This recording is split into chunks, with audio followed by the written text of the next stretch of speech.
दुआरे बैठल पापा मने मने सोचे, यार कैसे करी बेटी कभी याह रे ललनवा, यार कैसे करी बेटी कभी याह रे ललनवा। जेकरी घरे जाई हो बेटी कभी याह खाते, करे दहेजवा क मांग रे ललनवा, करे दहेजवा क मांग रे ललनवा।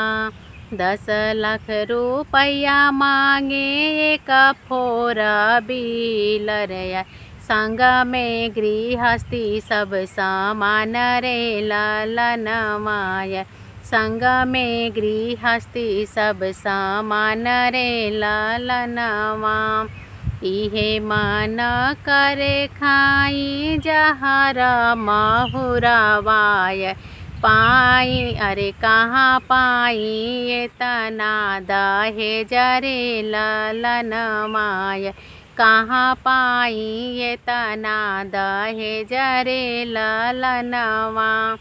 एतनी बचन जब सुनेली बेटियर, पापा से अरज लिहले ठाड़ रे ललनवा, पापा से अरज लिहले ठाड़ रे ललनवा।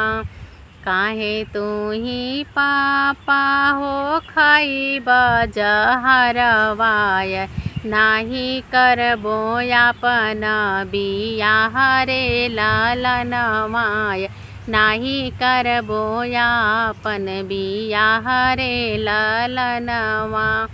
तुहरे दुआरे पापा रुखी सुखी खइबो, नाही जइबो दूसरे के देश रे ललनवा, नाही जइबो दूसरे के देश रे ललनवा।